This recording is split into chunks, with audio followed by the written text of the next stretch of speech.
Buenos días con todos. Hoy les vamos a hablar sobre los estrógenos y los moduladores de actividad estrogénica. Nuestro grupo está conformado por Doménica, Melanie, Carla, Cintia, Brian, Naomi y Josué. Entonces, empezaremos hablando con las generalidades de los estrógenos.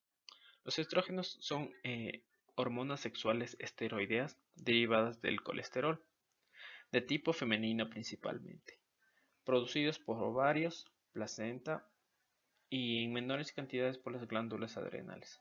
Eh, como les mencioné, son principalmente mujeres, pero también van a desarrollar funciones en hombres.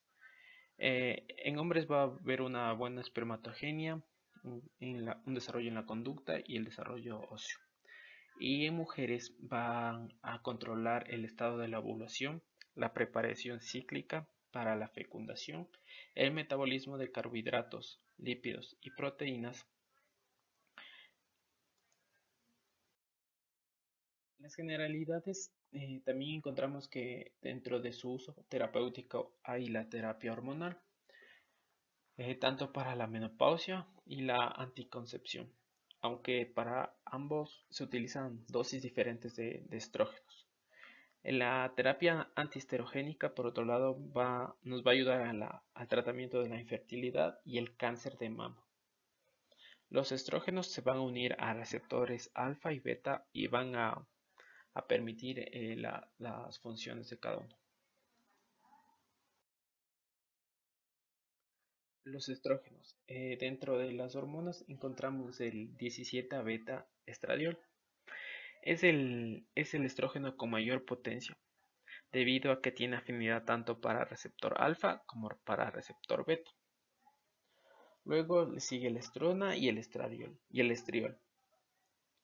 Cada estrógeno posee una estructura general que se compone de 4 anillos, anillo A, B, C y D, en donde el anillo A es de tipo fenólico y para cada estrógeno van a existir radicales que le van a dar las características a cada uno. El radical 1, 2 y 3 que podemos ver en el gráfico. El mismo anillo fenólico, el anillo fenólico A, va a ser la estructura química que le va a otorgar la unión a los receptores de cada uno de los estrógenos.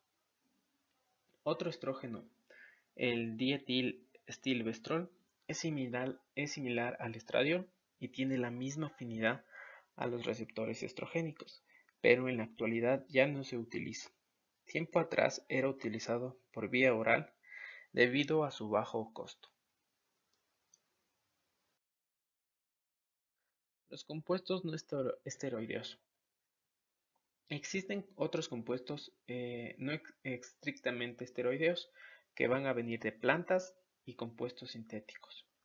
Son sustancias que tienen una afinidad pequeña, pero debido a su alta exposición, de su alta exposición, es importante mencionarlos. Entonces, las fuentes de estos compuestos van a ser plantas y hongos. Van a tener un efecto estrogénico o antihisterogénico. Pueden ser compuestos como flavonas, isoflavonas y derivados del coumestano. Por otro lado, compuestos sintéticos van a ser los insecticidas, los plastificadores como el bisfenol A y químicos industriales como bifenilos policlorados.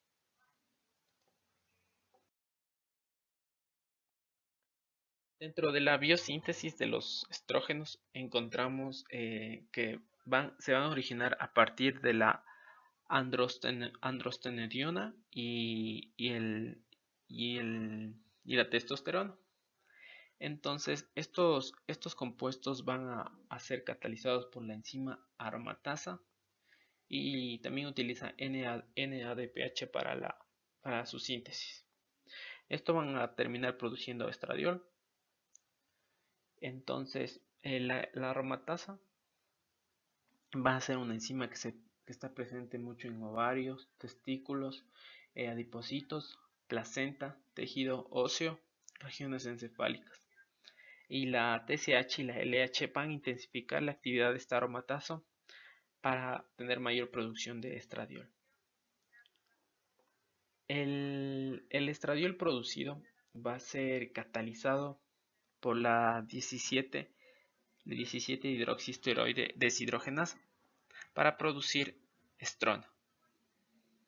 La estrona, como el estradiol, pueden producir estriol mediante la 16 alfa hidroxilasa.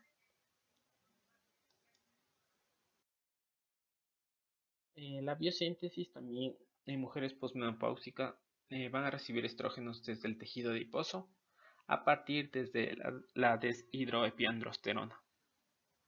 En hombres su producción va a ser testicular y los efectos estrogénicos han visto que no son solo de hormonas circulantes, sino también que tienen un efecto local.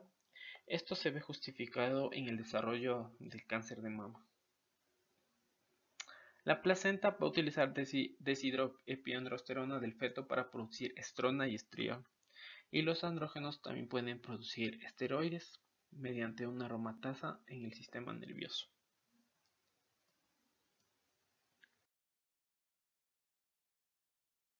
Las acciones fisiológicas y farmacológicas de los estrógenos van a ser diferentes en mujeres y en hombres, como ya comenté.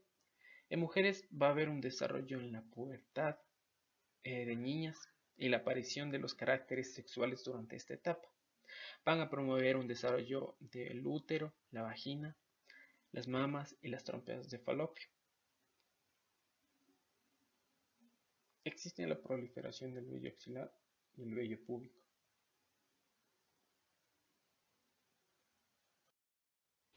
Además, van a permitir el crecimiento correcto de los huesos. Y en hombres, por otro lado, van a producir un crecimiento óseo adecuado y el déficit van a recaer en el aumento de gonadotropinas y el aumento de testosterona. El control neuroendocrinológico del sistema menstrual. El control neuroendocrinológico de la secreción de gonadotropina en las mujeres. El generador de impulsos situado en el núcleo arcuado del hipotálamo actúa como un reloj neuronal que emite estímulos cada hora. Esto hace posible que sea periódica la liberación de GnRH de las neuronas que lo contienen y que la transporten a través del sistema portal de la hipotálamo a la hipófisis. Las neuronas que producen GnRH reciben impulsos inhibidores tanto de opioides, dopamina, neuronas de ácido aminobutírico alfa e impulsos estimuladores de neuronas noradrenérgicas. Estos pulsos de GnRH desencadenan la liberación de la hormona LH y la FSH de las neuronas gonadotrópicas de la hipófisis. Esto va a generar un perfil pulsátil en el plasma. Tanto la FSH como la LH regulan la producción de estrógenos y progesterona por ovarios, mismos que ejercen un control de retroalimentación.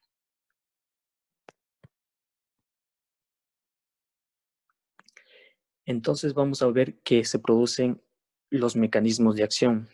Estos mecanismos de acción va a producir la activación que va a incrementar la IGF-1 y la leptina. Esta leptina va a inhibir al neuropéptido Y en el núcleo arcuado para anular el efecto inhibidor de neuronas productoras de GnRH.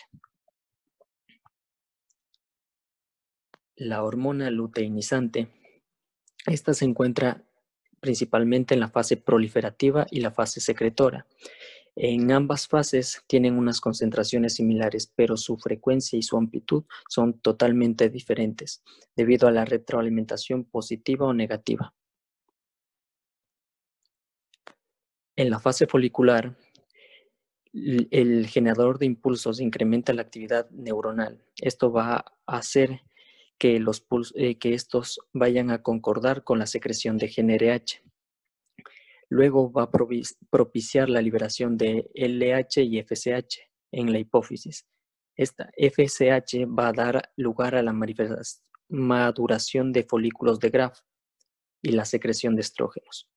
Estos estrógenos van a causar una retroalimentación negativa que va a inhibir la hipófisis. ¿Y qué va a producir esto? Que disminuya la secreción de LH y FSH, o sea, va a disminuir su amplitud. En la hipófisis va a regular la amplitud de los pulsos de gonadotropinas, mientras que en el hipotálamo va a controlar la amplitud de los impulsos de la hormona liberadora de gonadotropina. La progesterona, al igual en la hipófisis, va a oponerse a las acciones inhibitorias de los estrógenos, lo que va a intensificar la cantidad o concentración de LH. Por otro lado, en el hipotálamo va a controlar la frecuencia de la liberación de la LH.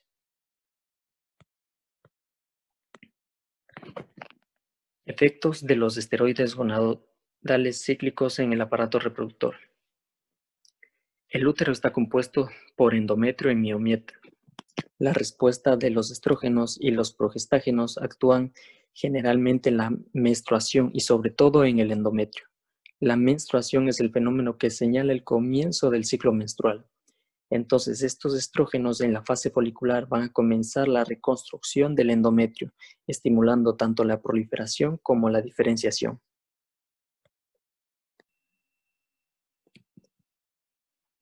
Entonces, los efectos de los esteroides gonadales cíclicos en el aparato reproductor. Los estrógenos inducen la acción de los receptores de progestágenos.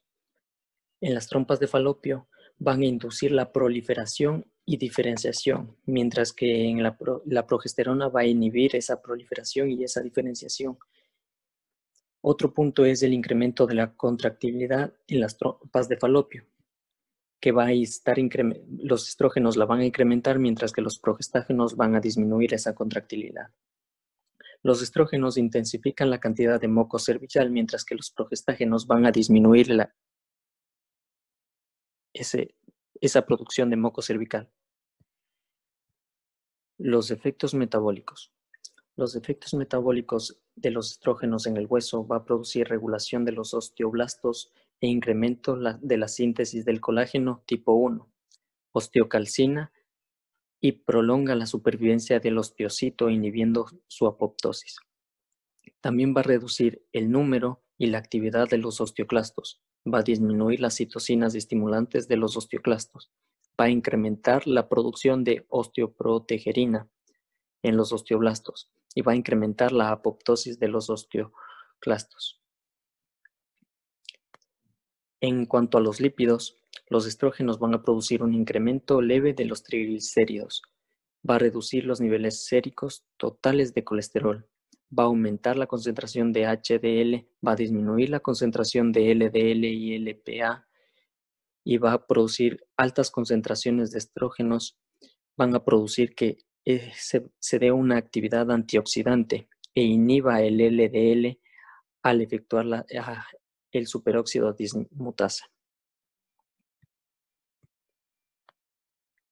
En cuanto al endotelio, en la pared vascular se va a producir un incremento de la producción de óxido nítrico. Se va a activar la AKT que va a inducir la síntesis de óxido nítrico y va a incrementar la prostaciclina. Esto va a favorecer la vasodilatación y el retraso en la aterogénesis. Va a favorecer el crecimiento de células endoteliales y va a inhibir la proliferación de las células en el músculo liso. En cuanto al hígado, va a producir un incremento de la secreción de colesterol, va a producir una disminución de la secreción de ácidos biliares y va a incrementar la concentración plasmática de SHBG o Sex Hormone Binding Globulin. Y por último, los efectos en la coagulación de los estrógenos. Entonces, los estrógenos van a incrementar pequeñamente la concentración de los factores tanto 2, 7, 9, 10 y 12. Va a disminuir la concentración de factores de anticoagulación como la proteína C y S, la antitrombina 3. También va a alterar las vías de la fibrinolíticas y va a incrementar las vías de coagulación y fibrinólisis y va a producir un desequilibrio en la actividad antagónica que puede causar muchos efectos adversos. Bien, ahora hablaremos de los receptores de estrógeno. Los estrógenos ejercen sus efectos por la interacción con receptores nucleares. Estos receptores de estrógeno tienen dos genes que están situados en cromosomas diferentes. Tenemos un ESR1 que codifica el receptor estrogénico alfa y ESR2 que codifica el receptor estrogénico beta. ESR1 y ESR2, además de ser receptores, son factores de transcripción nuclear estrógeno dependientes que están distribuidos en diferentes tejidos. Ambos receptores alfa y beta existen en múltiples isoformas de ARN mensajero debido a un promotor diferencial y splicing alternativo. A pesar de tener isoformas, estos dos receptores de estrógeno tienen una estructura idéntica en 44% de su secuencia de aminoácidos y comparten el dominio estructural. El receptor estrogénico se divide en 6 dominios funcionales. El primero es el dominio AB terminal de NH2, que contiene el segmento de función 1 y activa la transcripción independientemente del ligando. Cabe destacar que el receptor estrogénico beta de seres humanos no contiene un dominio AF1 funcional. Por otro lado, tenemos el dominio C, que comprende el dominio de unión con ADN, que contiene 4 cisteínas dispuestas en 2 dedos de zinc. Tercero tenemos el dominio D, llamado a menudo la región de la bisagra, que contiene la señal de localización nuclear. Por último está el dominio EF. Posee múltiples funciones que incluye la unión ligando, la dimerización y transactivación dependiente del ligando. Cabe mencionar que todas estas acciones son mediadas por el dominio AF2. En cuanto a las ubicaciones, el receptor estrogénico alfa se expresa de forma más abundante en el aparato reproductor de la mujer, en particular en el útero, vagina y ovarios, y también en la glándula mamaria, el hipotálamo, células endoteliales y músculo liso de vasos. Por otro lado tenemos al receptor beta. Se expresa de manera predominante en la próstata y ovarios, y su expresión es menor en pulmones, encéfalo, huesos y vasos.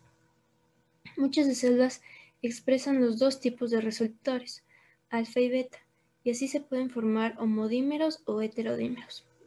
Ambas formas de receptores estrogénicos se expresan en cánceres mamarios, aunque se cree que el receptor estrogénico alfa regula de manera predominante el crecimiento de cáncer.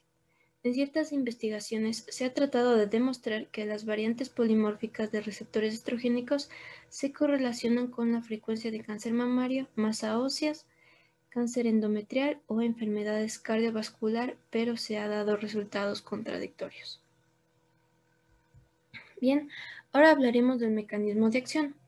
Los dos receptores estrogénicos, como se había mencionado antes, son factores de transcripción activados por ligando que aumentan o disminuyen la transcripción de genes destinatarios. Una vez que la hormona estrogénica penetra en la célula por difusión pasiva a través de la membrana, se liga a un receptor estrogénico en el núcleo. En el núcleo, antes de la llegada del ligando, el receptor está presente de forma inactiva, unida a proteínas HSP90 o también llamadas Heat Shock Protein 19.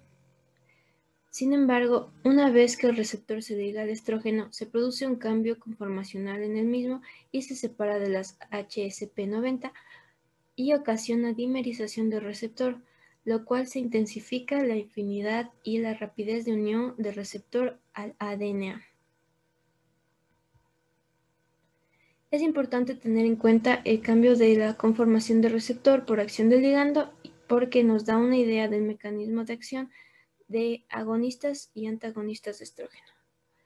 El dímero de ER o receptor de estrógeno se une a elementos de respuesta estrogénicas, ERE, situadas típicamente en la región promotora de genes destinatarios. El complejo ER y ADNA recluta a una cascada de proteínas coactivadoras que son atraídas a la región promotora de los genes destinatarios. Se conocen 3 familias de proteínas que interactúan con los receptores de estrógenos. La primera tiene la capacidad de modificar la estructura de los nucleosomas por un mecanismo dependiente de ATP o por actividad de metiltransferasas de histonas. La segunda familia contiene las proteínas P160-SRC, que incluye a SRC1, SRC2 y SRC3. La tercera familia incluye P300 y CPB, que son proteínas ligadoras de elementos de respuesta a AMP cíclico, que pueden integrar la función en diversas vías y el aparato transcripto basal. Ahora bien, la acción de los agonistas. Cuando los agonistas se unen al receptor de estrógeno, reclutan inicialmente miembros que permiten modificar la estructura del nucleosoma y facilitar el reclutamiento de miembros P160 y proteínas P300. Los coactivadores P160 y las proteínas P300 muestran actividad de histonas acetiltransferasas. La acetilación de las histonas altera positivamente la estructura de la región promotora de los genes destinatarios y permiten que las proteínas emprendan la transcripción.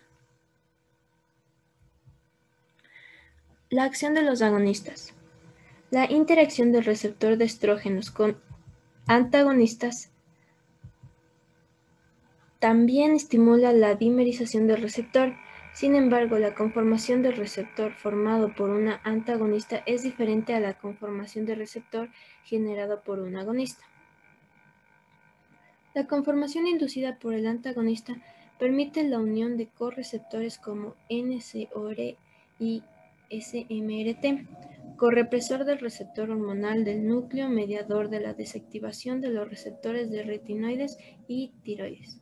Después, el complejo correpresor y el receptor de estrógenos recluta proteínas con actividad de histona desacetilasa, como la histona desacetilasa 1 o HDAC1, las cuales llevan a la desacetilación de las histonas, alterando la conformación de la cromatina y disminuyendo la capacidad del aparato de transcripción general para formar los complejos de inicio de transcripción.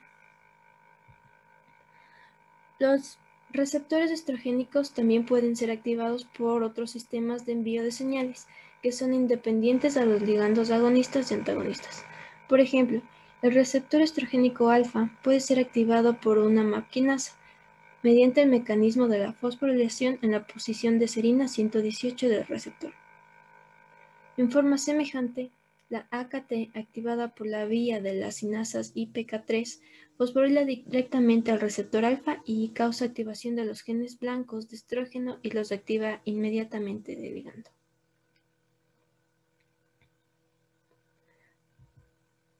Numerosos estudios indican que algunos receptores de estrógenos se ubican en la membrana plasmática de las células. Esta reserva de receptores de estrógenos en las células es codificada por los mismos genes que codifican al receptor de estrógenos alfa y el receptor de estrógenos beta, pero estos se transportan hacia la membrana plasmática. La translocación a la membrana por los receptores para todos los esteroides es mediada por la palmitoilación en el dominio E de los receptores. Estos receptores de estrógeno ya localizados en la membrana medían la acción rápida de algunas proteínas como la MAP quinasa e incremento rápido del AMP cíclico causado por la hormona.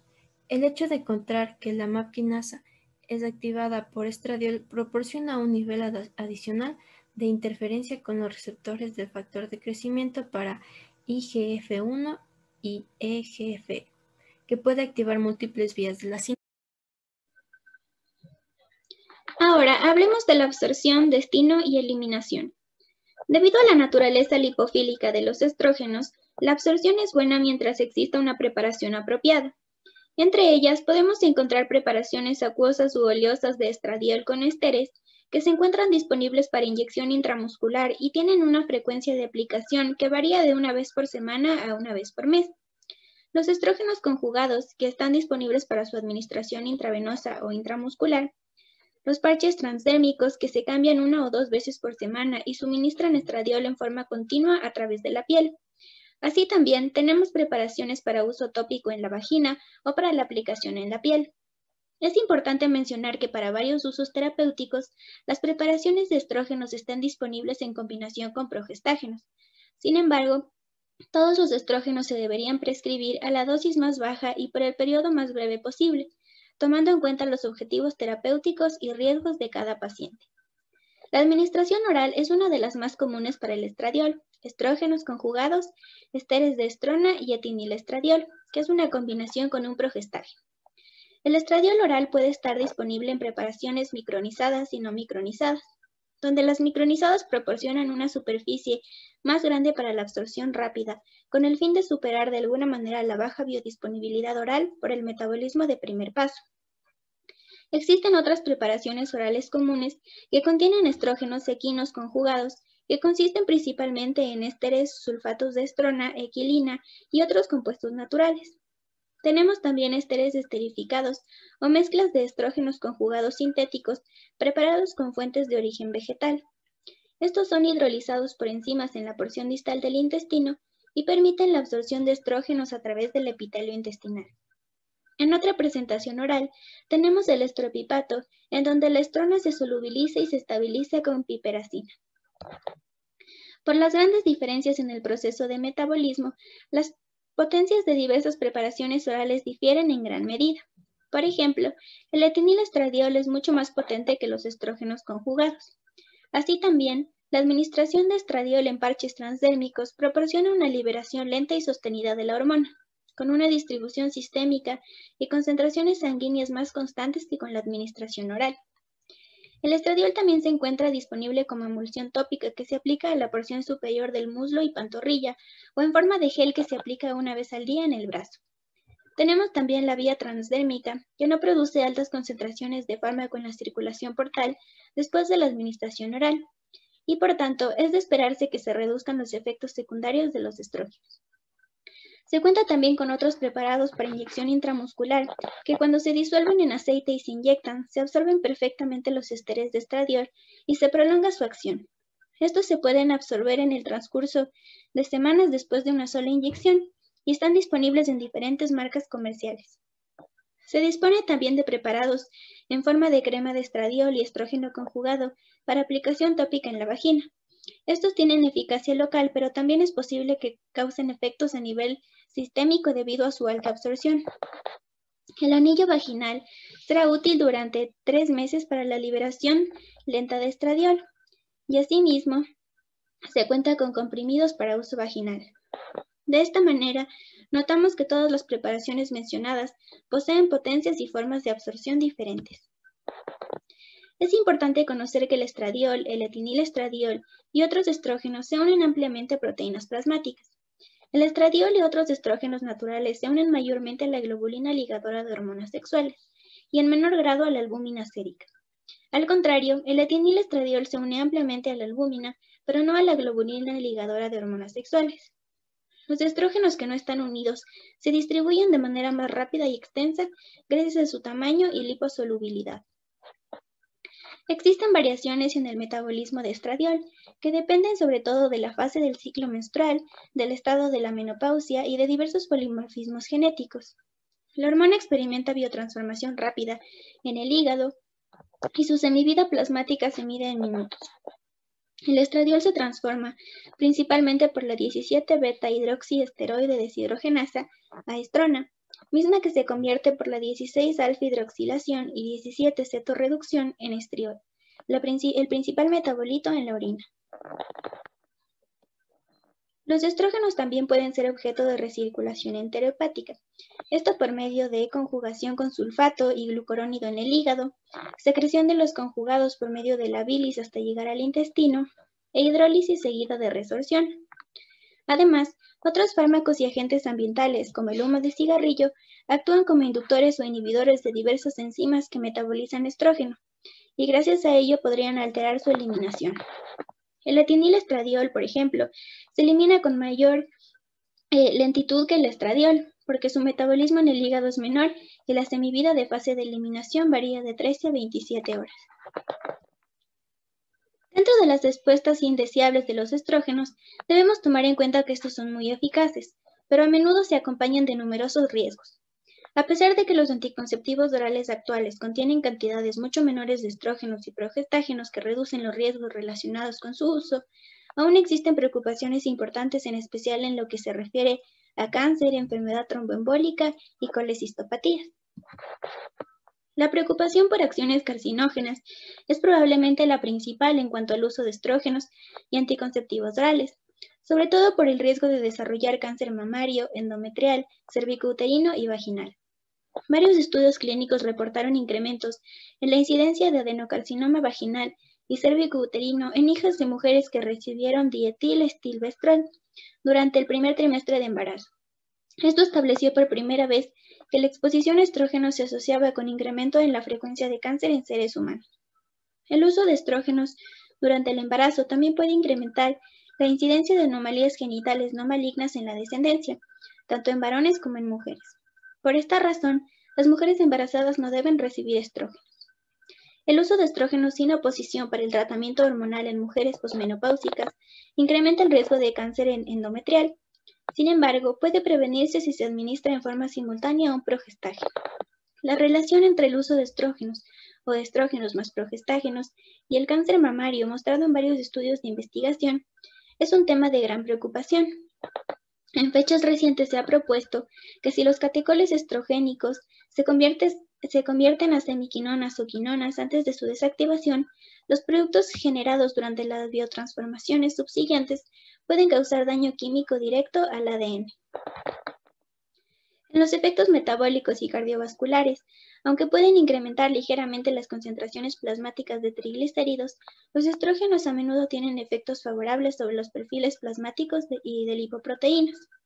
Hoy en día, las dosis prescritas de estrógenos por lo general no incrementan el riesgo de hipertensión. Además, varios resultados indican que no es de utilidad el tratamiento de sustitución hormonal en la prevención de cardiopatía aterosclerótica. Sin embargo, es claro que el tratamiento con estrógenos orales incrementa el riesgo de enfermedad tromboembólica en mujeres sanas y en mujeres con enfermedad cardiovascular preexistente. Los efectos en la cognición. Algunos estudios retrospectivos han sugerido que los estrógenos pueden tener efectos beneficiosos y retardar el comienzo de la enfermedad de Alzheimer. Sin embargo, otros advierten que la administración de estrógenos más progestágenos duplica el número de mujeres diagnosticadas con probable demencia senil. Otros efectos secundarios posibles son la náusea y el vómito, que constituyen una reacción inicial a las estrogenoterapia en algunas mujeres, pero estos efectos pueden desaparecer con el tiempo y disminuirse si se toman los estrógenos junto con alimentos o poco antes de dormir. Pueden observarse también plétora, hipersensibilidad y edema de las mamas, aunque a veces disminuyen si se aminora la dosis. Un problema más grave aún es que a algunas mujeres los estrógenos pueden ocasionar migrañas intensas. Aplicaciones terapéuticas. Las dos principales aplicaciones de los estrógenos son como componentes de anticonceptivos orales en combinación y como hormonoterapia contra la menopausia. Las consideraciones farmacológicas para su empleo, fármacos y dosis específicas difieren en las dos situaciones. Los estrógenos conjugados han sido los agentes utilizados con mayor frecuencia en la posmenopausia, y a diferencia de ello, muchos de los anticonceptivos en combinación y de uso actual utilizan etinil-estradiol. Los beneficios de la estrogenoterapia en mujeres posmenopáusicas incluyen disminución de los síntomas vasomotores y prevención de fracturas óseas, además de la prevención de la atrofia del aparato urogenital. En cuanto a los síntomas vasomotores, la disminución de la función ovárica en la menopausia se acompaña de escalofríos, sudoración inapropiada y en ciertas ocasiones parestesias. La administración de estrógenos es la farmacoterapia específica y más eficaz contra los síntomas mencionados. Si es que estuviese contraindicado, se utiliza el acetato de medroxiprogesterona, que alivia moderadamente estos síntomas en algunas mujeres, o la clonidina, que es un agonista adrenérgico alfa-2, que disminuye estos síntomas en algunas mujeres a través del bloqueo de los estímulos centrífugos del sistema nervioso central.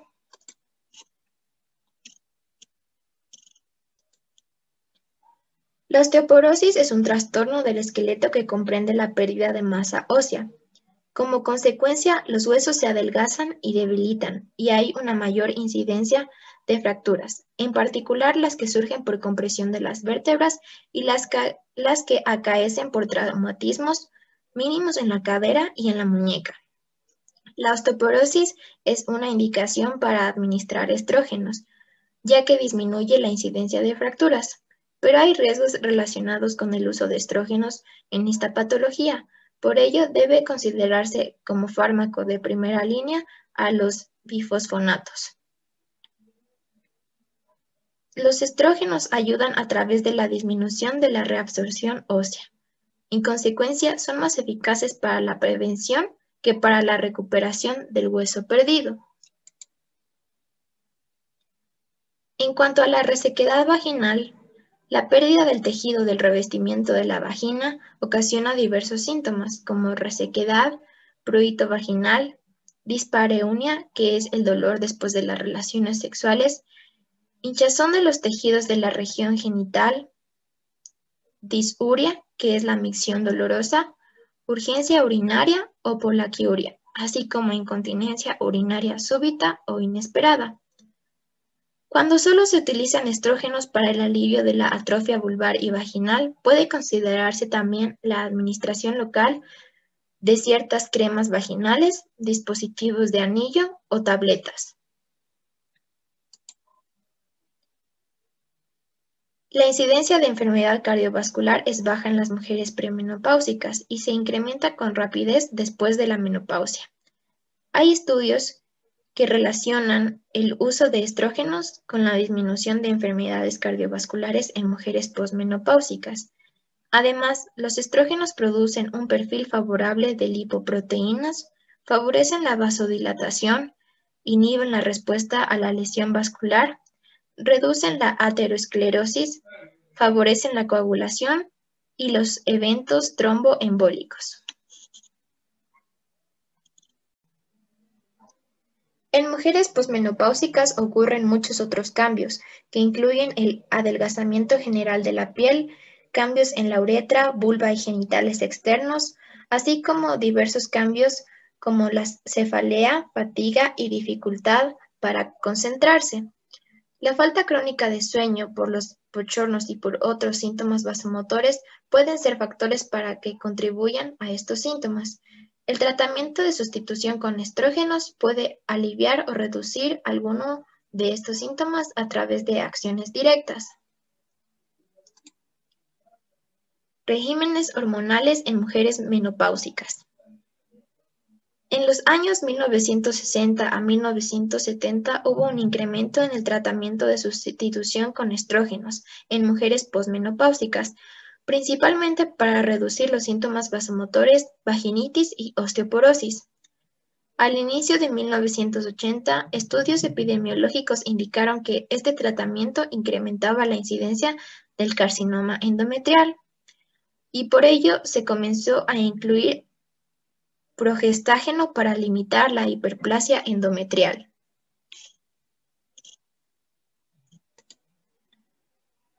Sin embargo, la administración continua de estrógenos combinados más progestágenos no causa un desprendimiento endometrial regular recurrente, pero puede causar manchado o sangrado intermitente, en especial en el primer año de uso.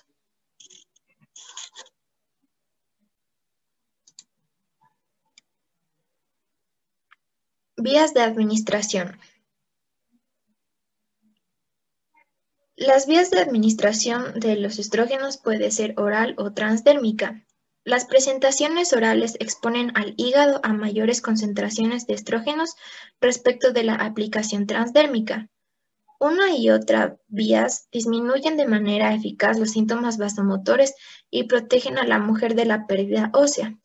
Los estrógenos orales, pero no los que se aplican por vía transdérmica, pueden aumentar el nivel de SHBG, globulinas de unión y el angiotensinógeno. Cabría esperar que la vía oral originara incrementos mayores en el contenido del colesterol de la bilis. Y los estrógenos transdérmicos, al parecer, causan modificaciones beneficiosas de menor magnitud en los perfiles de LDL y HDL. Estrogenoterapia en la falta del desarrollo en el ovario. En algunas patologías, como en el síndrome de Turner, los ovarios no se desarrollan y la mujer no inicia su pubertad. La administración de estrógenos en el momento adecuado desencadena los fenómenos de la pubertad y pueden utilizarse andrógenos en forma simultánea. Para estimular el crecimiento normal, también se podría implementar la hormona del crecimiento. Los estrógenos y los andrógenos estimulan el crecimiento del hueso, pero pueden acelerar la fusión epifisiaria y su empleo prematuro, en estos casos, podría llevar a tener una talla más pequeña.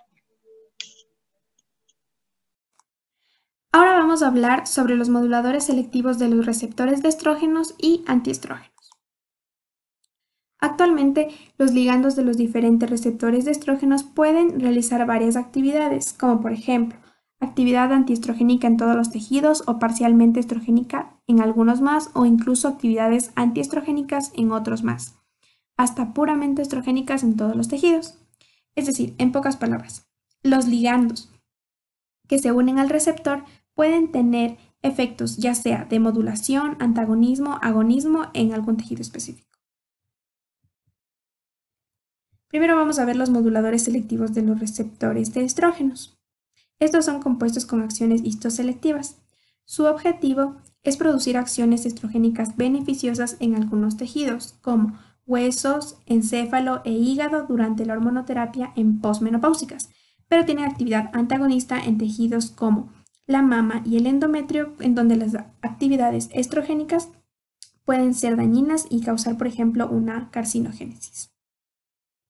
Los fármacos aprobados dentro de este campo son el citrato de tamoxifeno, que se utiliza para el cáncer de mama, el clorhidrato de raloxifeno, que se usa principalmente para la prevención y tratamiento de osteoporosis, aunque también puede ser utilizado en cáncer de mama en mujeres posmenopáusicas de alto riesgo. Por último, el toremifeno, que también se utiliza para el cáncer de mama. Por otro lado, tenemos a los antiestrógenos. Estos son antagonistas puros, entre ellos están el clomifeno y el fulvestrán. El fulvestrán también se utiliza para cáncer de mama cuando no hubo respuesta al tamoxifeno.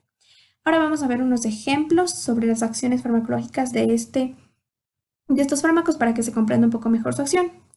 Entonces, aquí tenemos que el tamoxifeno conlleva un mayor riesgo para la proliferación endometrial. Por ende, el raloxifeno se prefiere usar en mujeres posmenopáusicas de alto riesgo y de esta manera se previene el cáncer de mama y no se acompaña de un riesgo de proliferación endometrial. El clomifeno se usa para el tratamiento de infertilidad en mujeres anovulatorias sin incrementar el riesgo para cáncer de mama o proliferación endometrial ni ningún otro factor de riesgo. Finalmente, el fulvestrán se puede usar para prevenir la recurrencia del cáncer de mama y disminuye también la resorción ósea sin generar un aumento en la proliferación del endometrio, y hay que tener en cuenta que no mejora el perfil lipídico. Ahora vamos a ver los aspectos químicos de estos fármacos. Es muy importante mencionar que las conformaciones trans tienen una actividad antiestrogénica, en tanto que las conformaciones cis tienen una actividad estrogénica. Sin embargo, la actividad farmacológica del compuesto trans depende de la especie, los tejidos efectores y del gen.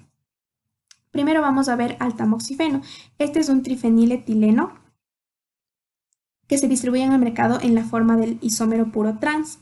Por otro lado tenemos al toremifeno, que es un trifeniletileno con un cloro en la posición R2 y con CH3 en la posición R1. Después tenemos también al raloxifeno, que es un compuesto no esteroide polihidroxilado y con un núcleo benzotiófeno. El fulvestrant es un derivado 7-alfa-alquilamídico del estradiol. Y finalmente tenemos al citrato de clomifeno, que también es un trifeniletileno y tiene dos isómeros. El isómero cis es el suclomifeno y es un débil agonista estrogénico. Y el isómero trans, que es el enclomifeno y es un antagonista potente. Finalmente vamos a hablar un poco de la acción del tamoxifeno. Después de la administración oral, el tamoxifeno es absorbido rápidamente, alcanzando concentraciones séricas máximas a las 4 o 7 horas. Las concentraciones en estado de equilibrio, que es alrededor de 300 nanogramos por mililitro, se alcanzan después de administrar 40 miligramos al día durante 4 semanas.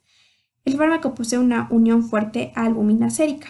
El metabolismo de este fármaco es realizado por hidroxilación, desmetilación y conjugación, dando lugar a la elevación de diferentes metabolitos. El tamoxifeno se utiliza se metaboliza principalmente a través de la vía CYP3A4 al metabolito N-desmetiltamoxifeno. Este tiene una afinidad por los receptores de estrógenos similar a la del tamoxifeno. A su vez, este metabolito es metabolizado por el citocromo CYP2D6 a otro metabolito que es el endoxifeno. También existen cantidades menores del metabolito 4-hidroxitamoxifeno que tiene una afinidad de 25 a 50 veces mayor por los receptores de estrógenos que la del tamoxifeno. Finalmente, la excreción tiene lugar principalmente por heces con una vida media de eliminación de unos 7 días para el fármaco y de 14 días para el metabolito principal, que es el N-desmetiltamoxifeno. Los efectos farmacológicos del tamoxifeno incluyen que muestra una actividad antiestrogénica, estrogénica o mixta según la especie y gen medido. También inhibe la proliferación de las células de cáncer de mama humana en cultivo y reduce el tamaño y el número de estas células cancerígenas en las mujeres, que pueden encontrarse aquí. Además, estimula la proliferación de células endometriales, por lo tanto, eso hace que el endometrio se engrose. De los efectos farmacológicos del tamoxifeno es que evita la resorción ósea, disminuye la concentración de colesterol total, la concentración de LDL y la concentración de lipoproteína, pero no aumenta la concentración de HDL ni de triglicéridos. Ahora, el problema con el tamoxifeno es que aumenta de 2 a 3 veces el riesgo de trombosis en venas profundas, como vemos aquí. Aumenta 2 veces el riesgo de carcinoma endometrial. Y entre los efectos secundarios más representativos están los bochornos, las cataratas y las náuseas. Ahora, los efectos farmacológicos del raloxifeno. Es un agonista estrogénico en los huesos, por lo tanto evita la resorción.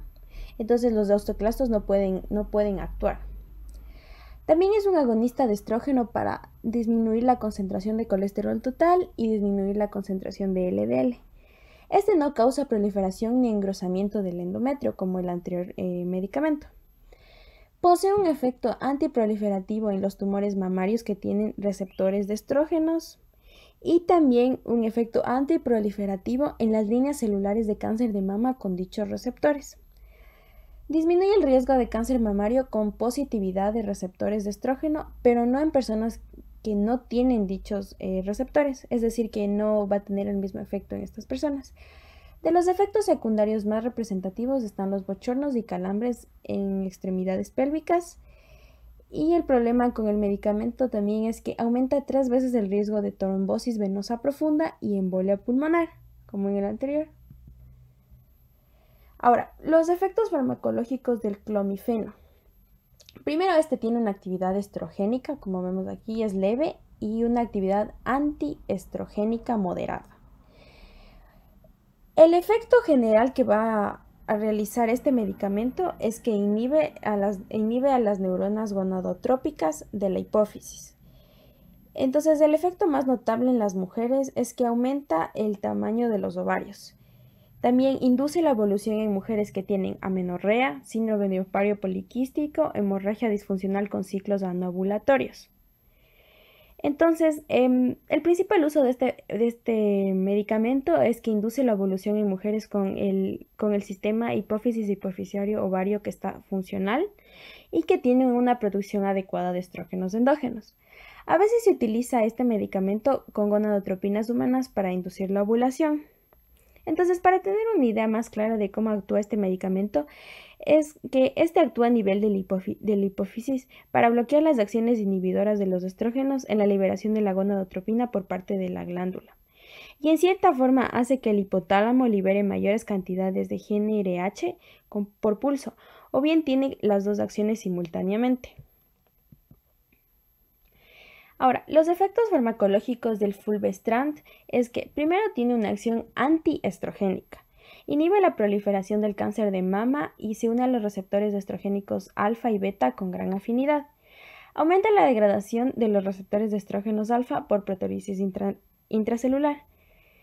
Protege a los receptores de estrógenos beta de tal fenómeno. Entonces, como les protege a estos, los niveles de proteína R alfa bajos van a explicar la eficacia que tiene en el cáncer mamario resistente a tamoxifeno.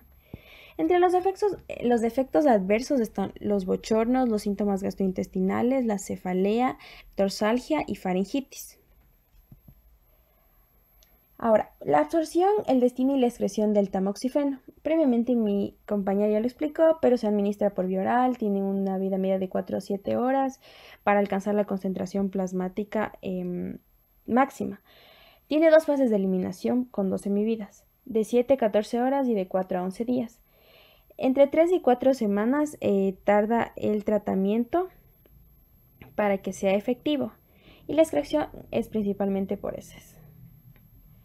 Ahora, en cuanto al raloxifeno, este se va a absorber con rapidez después de que se administra por vía oral y tiene una biodisponibilidad absoluta cercana al 2%.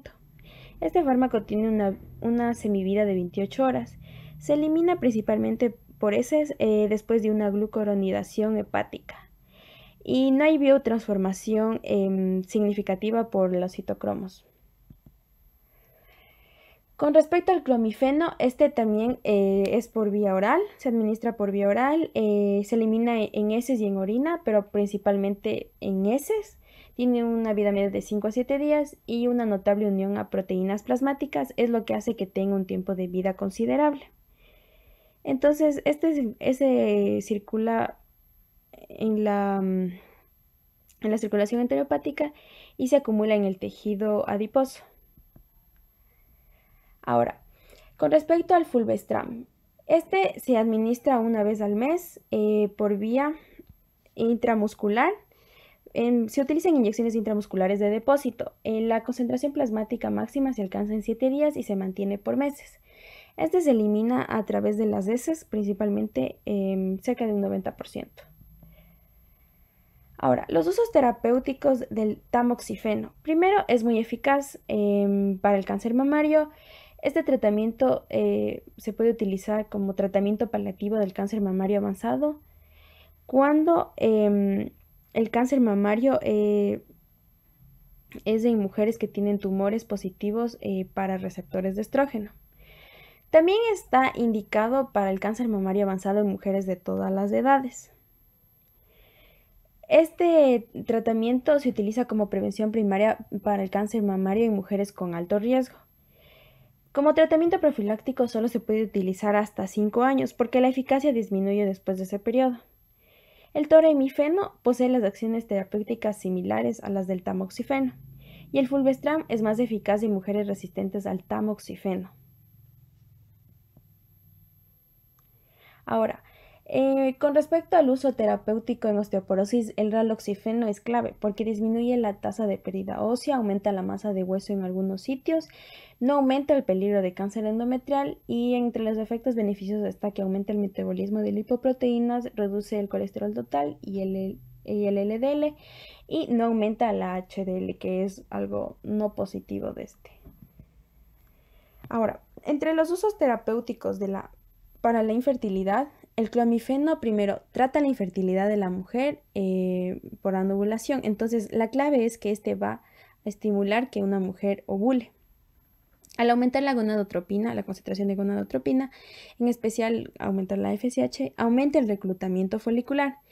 Ahora, los efectos secundarios son la hiperestimulación del ovario, hay mayor incidencia de embarazos múltiples y quistes de ovario, bochornos y visión borrosa.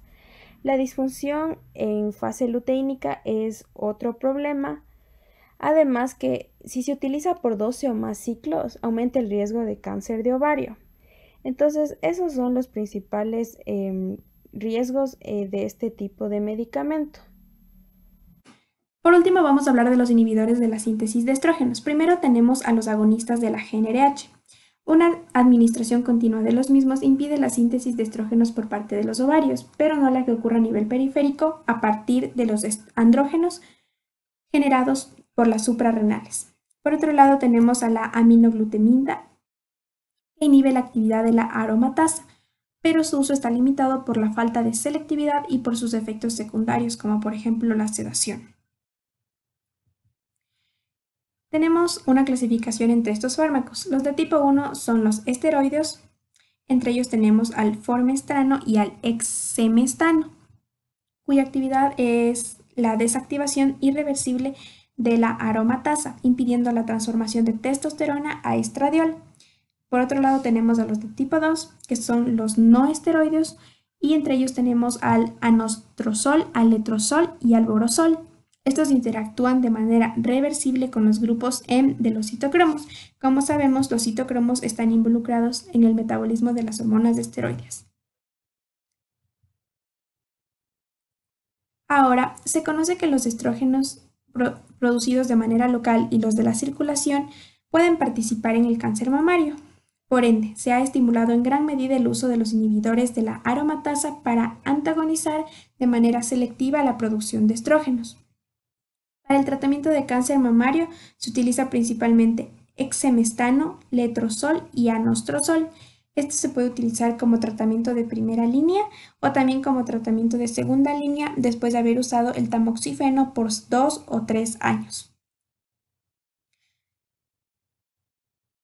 Una ventaja de estos fármacos es que no incrementan el riesgo de cáncer uterino o la tromboembolia venosa. Son muy eficaces y mejores que el tratamiento con tamoxifeno como auxiliares para su uso en mujeres posmenopáusicas. Reducen de manera espectacular los estrógenos circulantes y locales y por tanto producen bochornos. Hay que tener en cuenta que deben administrarse simultáneamente con bifosfonatos, ya que carecen de los efectos beneficiosos para mantener la densidad ósea, como en el caso del tamoxifeno. Eso ha sido todo, muchas gracias.